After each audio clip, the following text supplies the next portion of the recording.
Finally, we come to metamodernism, an interpretive paradigm for post-postmodernism articulated by cultural theorist Tim Vermeulen, philosopher Robin van den Akker, and literary scholar Alison Gibbons.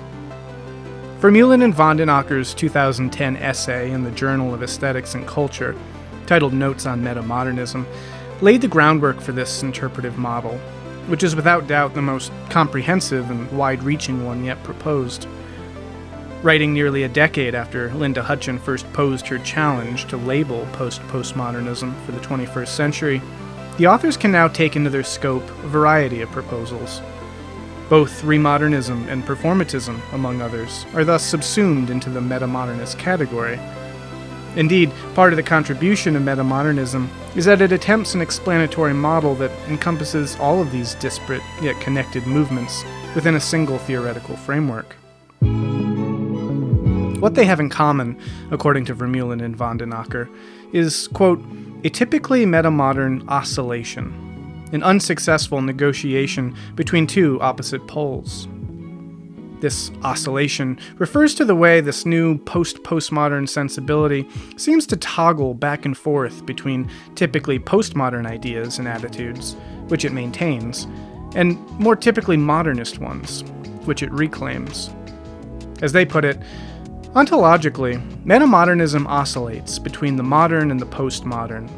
It oscillates between a modern enthusiasm and a postmodern irony, between hope and melancholy, between naivete and knowingness, empathy and apathy, unity and plurality, totality and fragmentation, purity and ambiguity. Each time the metamodern enthusiasm swings toward fanaticism, gravity pulls it back toward irony. The moment its irony sways toward apathy, gravity pulls it back toward enthusiasm. One could liken this oscillation to the way a floating LED message clock works. If you're familiar with these novelty gadgets, you know that the seemingly stable text hovering in the air is actually the product of lights attached to a pendulum, which is rapidly oscillating back and forth.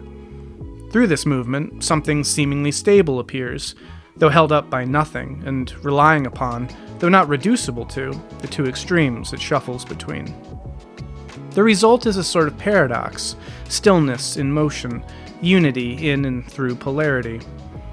So is it with metamodernism, and its relationship to postmodern and modern attitudes. Indeed, the authors write, if, simplistically put, the modern outlook vis-a-vis idealism and ideals could be characterized as fanatic and/or naive, and the postmodern mindset as apathetic and/or skeptic, the current generation's attitude, for it is, and very much so, an attitude tied to a generation, can be conceived of as a kind of informed naivete, a pragmatic idealism.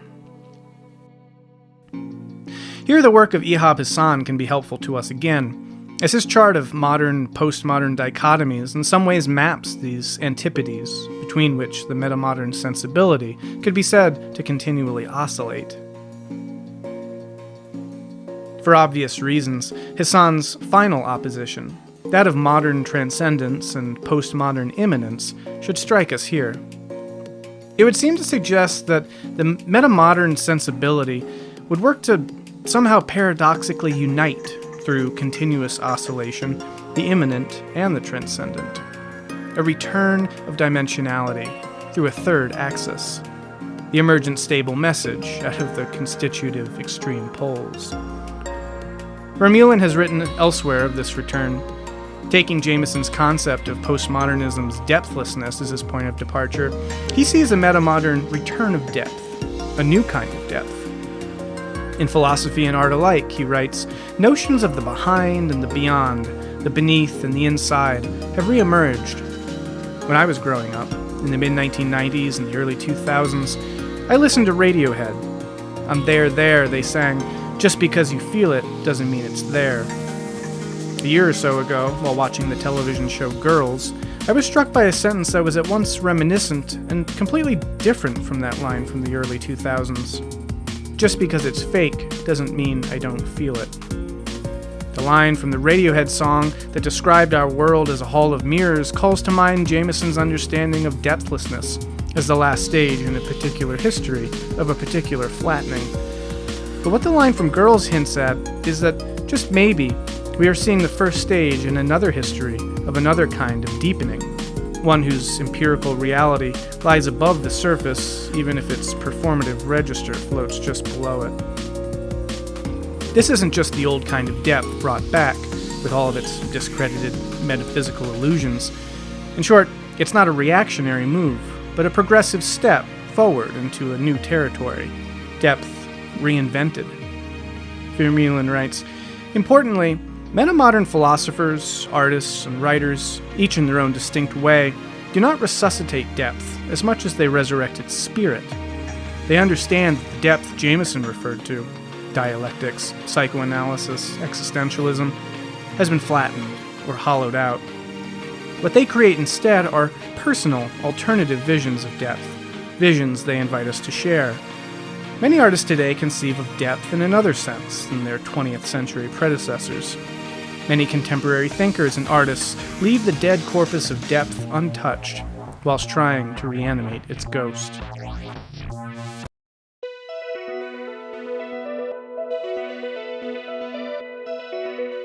Remodernist artists saw their task as bringing spirit back into art, but not as it was. Performatist works, meanwhile, affect a return of metaphysics through post-metaphysical means, and metamodernists are burying depth, even as they reanimate its ghost. As with remodernism and performatism, this change in sensibility is directly tied to developments in aesthetic strategies and artistic forms. Because of this shift from a postmodern to a metamodern structure of feeling, Vermeulen and Akker observe, new generations of artists increasingly abandon the aesthetic precepts of deconstruction, parataxis, and pastiche in favor of aesthetical notions of reconstruction, myth, and metaxis. These trends and tendencies can no longer be explained in terms of the postmodern. They express a, often guarded, hopefulness, and, at times feigned, sincerity that hint at another structure of feeling, intimating another discourse. Analyzing trends in early 21st century cultural production, they see the emergence of a distinctly neo-romantic sensibility, through which, quote, metamodernism appears to find its clearest expression. For them, this makes a lot of sense, since, quote, essentially, the romantic attitude can be defined precisely by its oscillation between opposite poles. Romanticism is about the attempt to turn the finite into the infinite, while recognizing that it can never be realized. Of course, the return to older kinds of aesthetic forms should strike us as no surprise at this point. It's been a mainstay in the various theoretical post-postmodernisms we've been considering, from remodernism and its associated movements like kitsch and post-contemporary art, to performatist shifts to double-framed transcendence, etc. Neither should we be surprised to hear that this seeming regression is actually a form of progression, albeit in a different mode. So Vermeulen and Akker. If these artists look back at the Romantic, it is neither because they simply want to laugh at it, parody, nor because they wish to cry for it, nostalgia. They look back instead in order to perceive anew a future that was lost from sight. Metamodern neo-romanticism should not merely be understood as reappropriation. It should be interpreted as resignification. It is the resignification of the commonplace with significance, the ordinary with mystery, the familiar with the seemliness of the unfamiliar, and the finite with the semblance of the infinite. Indeed, it should be interpreted as Novalis, as the opening up of new lands in situ of the old one.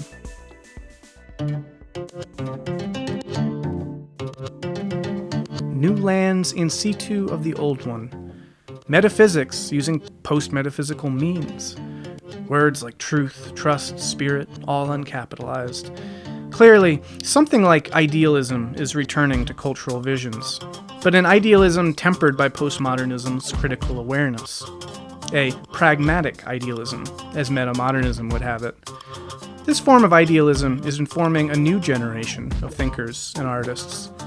Indeed, eschewing postmodern cynicism and apathy, it has already influenced or generated a number of ideological visions and philosophical programs for social change, what I call political metamodernism at work.